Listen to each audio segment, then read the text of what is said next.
It's time for Around the Ozarks News, brought to you by the Springfield Greene County Park Board, Thompson Sales, Kitchenland USA, and Smouse Brothers Foundation Repair and Waterproofing. Here are your hosts, Ethan and Sarah Foreheads. Hello again. Good Thursday morning to you. Hope you're having a great week. Our week has been busy, but pretty good as we get ready for school to start again. And we're going to start your Thursday with some news. All right. The Missouri Supreme Court will not hear Attorney General Andrew Bailey's request to reinstate restrictions on abortion. Bailey was hoping the state's highest court would block an injunction that allows surgical abortions to resume. That temporary allowance was issued by a circuit judge in Jackson County. The judge pointed to the constitutional amendment that voters approved last year, Amendment 3, which enshrined the right to an abortion. That's the legal terminology.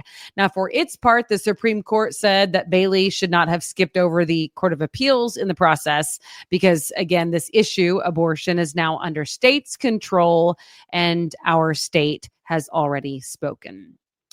A judge heard the arguments in a wrongful death lawsuit case that was filed by the family of Riley Strain, the Mizzou student who's originally from Springfield, who died last year in Nashville at an event that was hosted by his college fraternity. Strain left the strip of bars in Nashville highly intoxicated and apparently fell into the nearby Cumberland River where he drowned.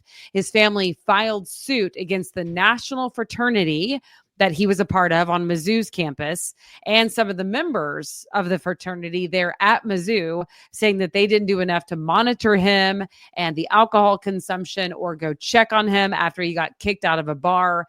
The defense argues that Riley is old enough to buy his own drinks, saying it's unreasonable to expect the organization, the fraternity, to closely monitor the events of more than 100 local chapters of that fraternity all across the nation.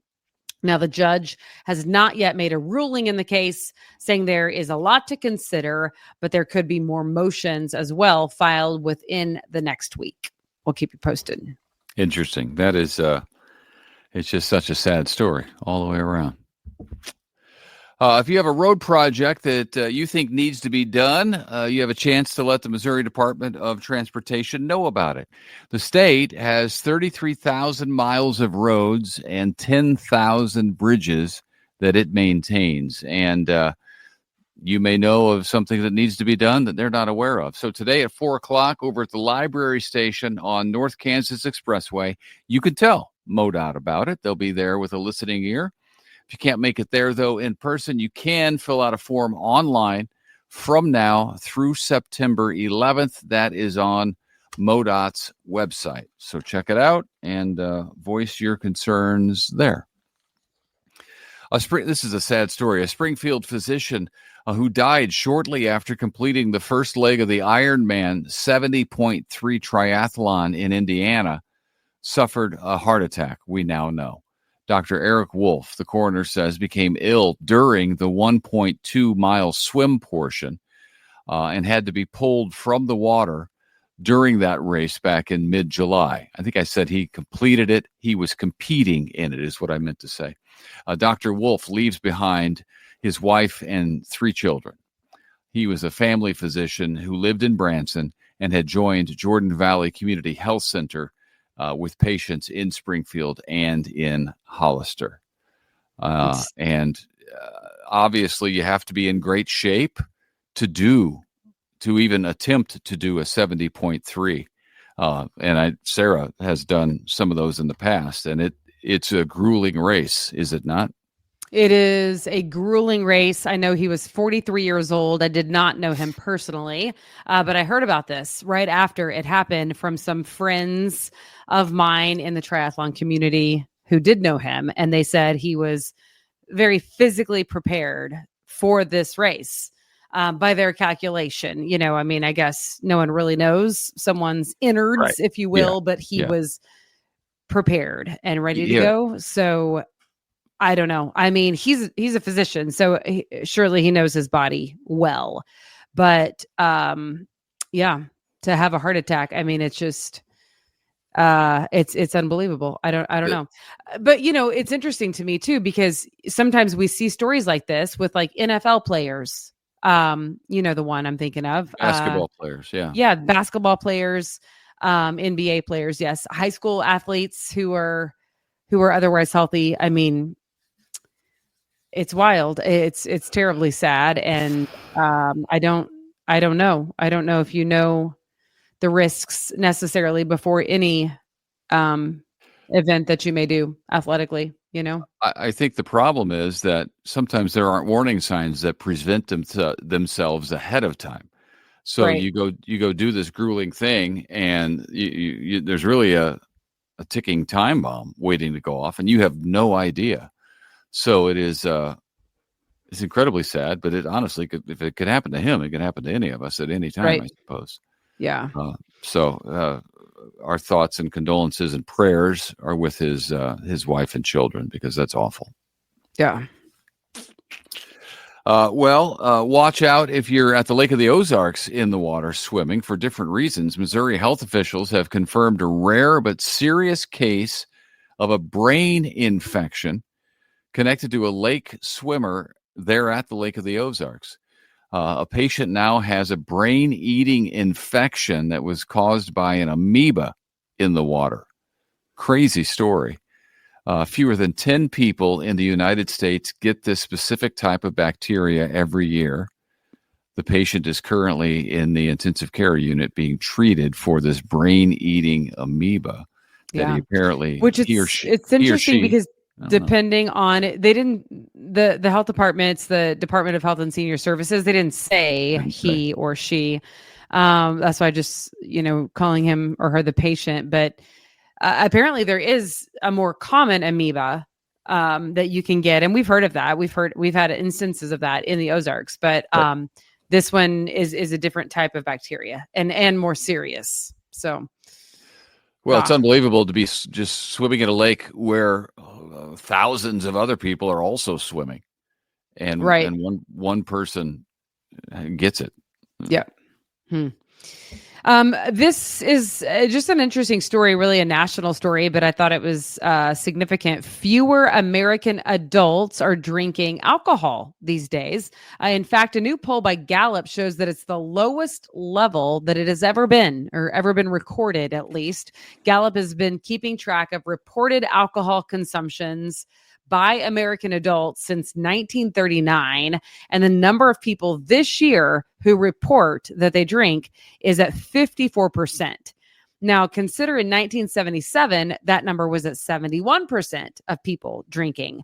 It's been dropping ever since then. And the pollsters say that it really coincides with more Americans reporting that they're more aware that even moderate alcohol consumption is bad for your overall health. That's interesting. I thought so too. Because the beer commercials are still everywhere. Yeah, I mean, I do think generally more people are more aware of what they're putting in their bodies. Yeah. Yeah, I think that's probably true. Once you've traveled overseas, because you recognize that you can have a gluten allergy in America, and then you can fly to Indonesia or Africa and not have it. What do you mean not have it?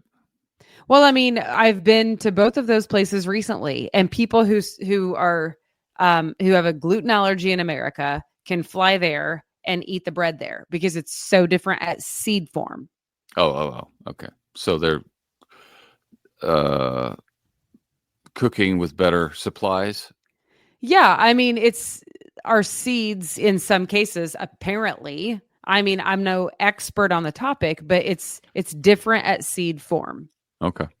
And it's fascinating to me how you can get sick here, but not there. Anyway, all that to say, people are way more conscious and considerate about what they're putting in their bodies these days. Yeah. All right. Don't you think? I do think by and large so, because when I was a kid, we've talked about this before. I don't know that I ever drank water. And if I did, it was maybe stopping by the fountain at school once a day. I certainly didn't have a water bottle with me 24/7 like the children today have. Right. And I say that a little bit sarcastically because I think it's a little bit dumb. But also, it's probably good to drink more water than I drink as a kid. But look at me now. I'm doing just fine. You're fit as a fiddle. I'm fit as a fiddle, healthy as a horse over here. No, here's the thing. At least it's calculated. Like if I'm going to eat junk, it's calculated. Do you know what I'm saying? Well, yeah, but now, and I would also say this, going back to how healthy our food is, there's a lot more crap in food, I think, today than there was when I was a kid. Yeah. I think cereals are worse. All these dyes that are causing problems that are banned other places that we're eating. It doesn't make sense. And part of it is our fault because we want stuff to be shelf stable for months. Yeah. Ultra processed. All the preservatives that keep it cheap and on my shelf and tasty. I honestly don't even know how we just digressed from Americans drinking alcohol to food dye and gluten, but that's what we did. You started it. You started it by going on the journey with us. To Indonesia and eat bread. It's been a good one. All right, we're going to get the train back on the tracks. And I'm going to tell you about our last story. Really, it was yesterday. It was a yesterday story, but kind of cool. There was a big back to school rally at Great Southern Bank Arena. Everybody getting ready to go back to school on Tuesday. More than 3,000 people with Springfield Public Schools, like teachers, staff, students, and others all came together to get energized for the school year ahead.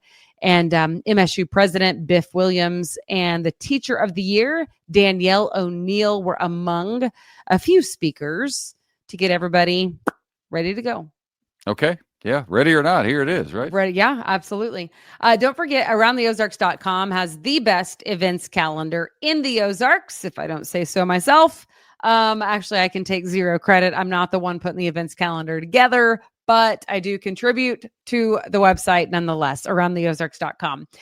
So I wanted to tell you tonight, there is a free recycling event for Springfield residents. This one, again, put on by the Community Partnership of the Ozarks. And you can get rid of old electronics, like recycle electronics, and shred documents at no cost to you. All thanks to Community Partnership of the Ozarks. Again, this is for Springfield residents from 5 to 7 tonight at the Ozark Empire Fairgrounds. You do need your ID that proves you live in Springfield. Right. Also tonight, the fish fry is happening at the VFW Hall in Ozark. Ethan loves a good fish fry. I love a good fish fry. You know that. So this is really in honor of you, babe. I am talking about this. My mouth is watering hearing you say it. Back home in Collinsville, we had an unbelievable fish fry every Friday. It wasn't just during Lent or anything. It was because of a big Catholic community back home. Yeah. But it was every Friday because it was so good. People would come from towns all around to Collinsville to have that fish. Yeah. So go to aroundtheozarks.com and you can find out more on that event and many others happening tonight, this evening, all across the Ozarks and beyond. Tomorrow, this weekend, it's going to be great. So check it out. And that's all we got. Yeah. Anything else from you? No, that's it. Well, there's a contest, Tim McGraw tickets at aroundtheozarks.com. You can win. So just check it out. A lot of stuff at aroundtheozarks.com. This is our third year for it. Yeah. And we are grateful that you're here with us. Tell your friends as the community grows, and we'll keep the news coming.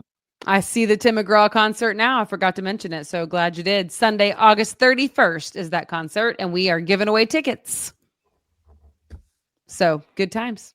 Okay. We'll see you back here tomorrow. Have a good one.